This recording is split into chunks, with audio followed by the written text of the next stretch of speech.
Hey guys, John V here from PhoneArena. Right now you're watching our in-depth video review of the Apple iPhone 5s. Now we're in one of those years where we have an S-branded iPhone, so just like the iPhone 3GS and the 4S before it, the iPhone 5s retains its predecessor's design to the teeth, with the exception of some new color schemes available for it. Aside from that, it sees all the upgrades in the specs department. So for example, it's the very first smartphone to feature a 64-bit mobile processor. We also have a brand new Touch ID biometric fingerprint sensor below the display that's incorporated into the home button. And also it features some updated internals with the camera, so it has a larger aperture lens. The biggest thing undertaking thus far is going to be the new iOS 7 experience that it's packing along. So we're going to find out how it all comes together to see whether or not the iPhone 5s can really fend off the competition for the next 1 year or so. Yes, so here it is, the brand new Apple iPhone 5s. The design is actually the same as its predecessor. Nothing different about it from its overall design, its styling, dimensions, weight. It is pretty much to the teeth, just like the iPhone 5, but there are some new additions here which we're going to mention in a little bit. So first and foremost, the design is pretty iconic. You have that brushed stainless steel band across the sides, and on the back you have that brushed aluminum casing, which gives it its premium aspect and also a fair amount of sturdiness, so it still has that solid feel in the hand. Compared to some of the larger size smartphones out there in the market, the iPhone 5s continues to be very form-fitting, very easy to hold with one hand. It has some chamfered beveled edges, which gives it its iconic looks. And this time around, it's available in 3 distinct colors. You have the usual white one from last year. You have this new space gray edition that we have, which is a lighter tone gray version of last year's black one. And you have also the light bronze or champagne colored gold edition of the iPhone 5s, which gives people just some variety in which one to select. Overall though, we're not really enamored by the design, but it continues to be one of the more premium looking and feeling smartphones on the market.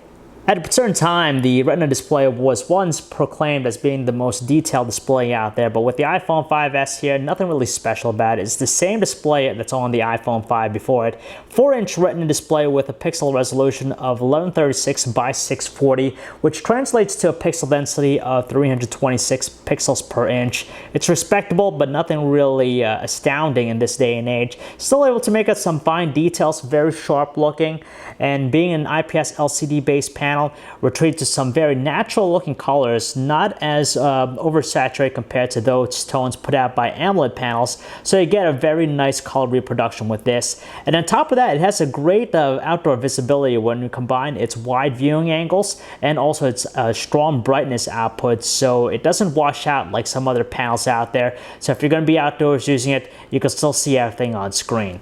Seeing that its design is identical to its predecessor, it features all the same buttons and ports around its trim. So on the left edge, we have the mute switch along with the separated volume controls, volume up and volume down. They're separated, raised, and have very good tactile responses. While on the right, we just have the slot for the nano SIM slot. Up top, we have the physical power button, which is placed more towards the right edge. Again, it's raised, so it has a very distinctive feel, and it's also super springy as well. So the cool thing about the new Fingerprint Scanner is that it's used to unlock the smartphone. So you just place your thumb over the scanner and automatically lock the device. And on top of that, it actually will also work in conjunction with app purchases. So instead of using your password or inputting your password, you can just use the Touch ID Fingerprint Scanner to do that. So it's mainly reserved for it, and those fingerprints that are saved on the phone are stored locally in the processor, the A7 processor, and it's not something that's stored in the clouds. Setting up Touch ID is also fairly simple. You just go to settings, and from there you select the fingerprints option, and from here you could associate your different fingers, your fingerprints, and basically you just gotta just tap your finger across the Touch ID sensor until it maps out pretty much the good majority of your fingerprint. And then from here it's going to tell you to adjust your grip, and you could keep on just tapping your finger on the sensor itself until it completes the process, and we'll show you exactly how it's done. And it says success. So now basically if you turn off the device, turn it on, that finger that we use, we could actually use it to unlock the device. And finally, there's the new updated Isight Camera. In the rear of the iPhone 5S, it still has the same megapixel size as before, which is 8 megapixels, but it packs some new gear to really make it special. To be exact, it now has a larger aperture lens, f2.2. It features larger size pixels, 1.5 micropixels to be exact. It also has a backside illuminated sensor, and now 2 LED flashes, one amber, one white, to get better skin tones when you use the flash. The iPhone 5S is filled with some really cool hardware, but what really makes us intrigued about the handset the most is the new and updated iOS 7 experience. It's a refreshing look just because for a while there, iOS looked rather stale and a little bit antiquated with its visual presentation, but with iOS 7, which of course is available on the iPhone 5, the iPhone 4, and 4S, here on the iPhone 5S, seeing that it is a new handset, it's just really nice. They've added a lot of cool animations. They changed up the way some of these tasks are accomplished, like multitasking, but at the end of the day, it still has that great foundation of being just so simple to use. So for new users out there, there's an easy learning curve with it, and it just works. We won't go into too much detail about what we like and don't like about it, but there are some noteworthy things that we'll point out. So first and foremost, we have an updated notification center. You just swipe down, you can see all your notifications, and it's nice just because from here we have access to quite a few different things like a calendar, we have reminders too, we have our stocks, and even some upcoming appointments, and it breaks it down to different categories like today, all, and missed. It might seem like a little bit cluttered just because of all the other stuff that's in play, but it still works. The only thing is that we wish that there was a little bit more functionality in its offerings. For example, like how with Android's notifications panel, you could actually archive emails within the notifications panel. That's not something yet we have here with iOS 7. Secondly, we have Control Center, which is a one-stop hub for all our connectivity needs and also some other functions as well. And it's accessible at any time by just doing a swipe up from the bottom bezel of the screen. And from here, we have access to quite a few things, which we really appreciate, rather than going into the settings menu and changing them. So for example, up top, we have the connectivity features. We could turn on airplane mode, Bluetooth, and even the Wi-Fi option. We could adjust the brightness on the fly, which is fantastic. And we have, of course, a mini music player on board as well, so we could track forward, reverse, and do all that. And finally, we could also enable AirDrop and have access to things like the camera, calculator, compass, and even the flashlight. And like I said, it's just wonderful that we have all this right at hand just by doing that swipe up gesture. Apple has really paid attention to the smallest of detail with the iOS 7 experience, and we'll point that out here. For example, it has some really cool animations when you're launching applications or closing them down. You could tell right there, as we launch the music player, it has a maximizing animation going on, and we go back to the home screen, it does that minimizing dip. So it's pretty neat. You also have that translucent look when something's layered on top of something else. So for example, here with the notification center, you could see how the background is somewhat blurred out, which gives it really nice appeal with its presentation. Another small things worth mentioning is, for example, the clock widget here. It's actually a working clock, so it shows the actual time, but unfortunately, it's only reserved for that. Some of the other stuff, for example, like the weather app or the weather icon right here, it's not a dynamic, so it stays static like before. It'd been nice to see some updates, like for example, temperature, and also in some of the other applications as well.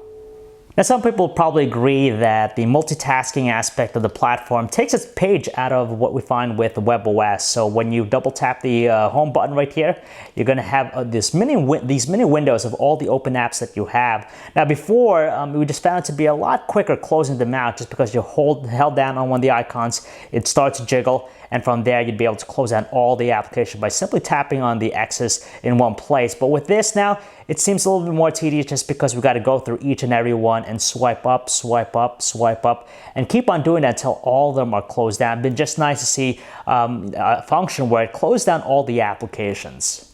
At the end of the day, it's just refreshing to experience iOS 7. It's a long time coming, and quite frankly, it really complements the iPhone 5S. The visuals have been, of course, improved, a lot of attention to small details, and it just harkens to that age-old foundation of just being a simple platform to understand. So if you're a first-time user, you're not going to have any problems getting around, and that's just what makes the iPhone so great to use. Taking a quick peek at the core organizer apps with iOS 7, we'll admit that the visual presentation has been changed up. Mostly it's been reserved to just color changes, but their overall functionality has remained unchanged. So it's not as complex compared to what we see with Android and its Google Now service. So that's the calendar there. We have the weather widget right here, weather app. So here we could swipe through all the different locations, shows us the temperature and the weather conditions of all the places. And if we do a swipe gesture like that, we could see all the listing in one scrollable list like so. The clock application, nothing has changed except for just the color. Now it has like a white kind of grayish look to it, whereas before I believe it was black. You have also the stock. Again, it changes up with the color presentation, but nothing is different about its functionality. And finally, we have other secondary utility functions like the calculator right there. You have the compass and the notes, which has changed up a little bit with its presentation. With the introduction of the iOS 7 experience, Siri also gets updated too. It has a more natural human voice, and I'm going to quickly demo that here. How tall is Michael Jordan? Checking my sources. Michael Jordan is 6 feet, 6 inches tall. What's the weather like today? Nice weather coming up today, up to 70 degrees Fahrenheit. So you can tell the voice is not as robotic as before, so it's a little bit better in that aspect, but still not quite as complex in terms of its functionality or its totality when compared to Google Now with Android. So it might not have as a spacious keyboard layout compared to some of those giant-sized Android smartphones out there, but the messaging experience here on the iPhone 5S is still fantastic, just because it's great for one-handed operation with its layout. It's super responsive and has a really killer autocorrect feature, so you could type pretty much in a steady rate with very few mistakes. We've never complained about it in the past just because it works, and we're not going to start right now. With the introduction of iOS 7, mobile Safari also gets updated as well, and you could tell just with the web browser here, we have full web browsing support. As we start scrolling, you can see how the unified search bar up top just minimizes, and with the unified search bar, you could input your URLs or even just do generic searches, and it'll populate some things online for you. It has 4G LTE connectivity, so it's super fast with its page loads, instant page rendering. It has spot-on kinetic scrolling and pinch zooming, so it's a fantastic experience with that. You have also some additional functionality too. You could share it via usual channels, Twitter, Facebook, and even AirDrop if you want. And now it's neat that it has this very cool 3D tab viewing with all the open browsers that you have. So you can easily close them down by hitting the X button on the top left corner or just swiping to the left. Truly the first of its kind, the Apple iPhone 5S features a brand new processor based on 64-bit architecture. It's Apple's brand new A7 processor. Now, we're not going to see a whole lot of difference between this and the performance of the iPhone 5 before. It's still pretty quick with basic tasks such as surfing the web, opening up applications, and even playing some 3D games. It's pretty much unchanged with the performance. But as developers down the road make good use of the processor, we're bound to see some even cooler looking games. Even right now, checking out Epic Citadel on the iPhone 5S here, we noticed that it is a lot more fluid, a lot more finesse in just panning, and just the overall responsiveness is definitely improved. So down the road, we hope to see some more fine tuning to better adapt and make good use of this new processing technology. Say it ain't so, but it is true, folks. Cover flow mode is now gone with the iPhone. Instead, it's been replaced by this new layout. Basically, it's just a grid-like listing of all the albums on your phone. From here, you could just select an album cover, and from there, you'll be able to actually play a track. But doesn't have the same appeal or visual presentation of cover flow. Besides that, the overall style in the music player hasn't changed. You have all the functions available to you. The thing new about it with the introduction of iOS 7 is iTunes Radio, which is basically a streaming music service similar to Pandora. So you select your stations, and from here you could skip songs or you could like it. And of course, the more you like something, it'll be able to better adapt to your tastes. As far as the audio quality with the speaker, we actually don't notice any difference between this and the iPhone 5 before. It's still pretty powerful and strong, decent amount of robustness. It's still a process trying to get HD videos loaded onto the iPhone 5S. I still have to do some conversion with it, but once you do, the experience is pretty fantastic just because it plays high definition videos flawlessly. And on top of that, the screen is just wonderful. It's bright, it's sharp, and it's great for outdoor visibility. We would like to see some other cool features like what we see on some of the Samsung devices out there and the LG G2. But we can't really complain just because it works when it comes to just playing high definition videos. Here's the revamped camera UI found with the iPhone 5S. In general, all the iOS 7 devices out there. So what's nice is that it's still very simple and easy to use, but still lacking when it comes to just shooting modes. And there's pretty much zero manual controls available to it. So you have the viewfinder that takes the majority of the space. On the left side, we could switch to the front-facing camera, set on HDR mode, turn on or off the flash. You have touch focus enabled. You can zoom in by doing pinch gestures like so. And on the right, we have the shutter key, and you could switch between the modes. We have a slow motion video mode, standard photo. We have square, which is perfect for things like Instagram or Vine. And we have panoramic, of course. The other neat thing is that you have now this color option mode here, which shows us the color options available in real time. So we have I believe 8 to choose from. You have noir, chrome, instant, tonal, transfer, mono, fade, and process. It's nice it's on here, but we'd just like to see a little bit more depth with the shooting modes. So you're all probably dying to know, how does the brand new 8 megapixel Isight camera of the iPhone 5S compare against the competition out there? We'll be frank and say that it is superb with its quality. Definitely sharp looking overall, and we did compare the shots with an iPhone 5, and honestly, we didn't notice a whole lot of difference between it and the iPhone 5S with outdoor shots where there's plenty of lighting. It captures a great amount of detail, it's sharp looking, colors are accurate, and exposure is very balanced, so there's not that much to complain about it. However, its superiority is most evident with shots taken under lower lighting conditions. Now that's thanks in part to its larger aperture lens, f2.2 to be exact, its backside illuminated sensor, and the fact that it's packing, it has a larger pixel size, so it's able to capture in more light. I believe it's 33% more than the iPhone 5 before it. And what happens with that is that it's less prone to stuff like blurring and also hazy shots. And what composes are images that are pretty much balanced, not as noisy compared to the iPhone 5, so you get a lot sharper visuals. And again, the dynamic range is handled very well. You don't see areas that are too overexposed or underexposed. It just has that perfect balance. And to top it off, it now features dual LED flashes, one amber, one white color. So for those flesh tones, it's better able to adapt to them.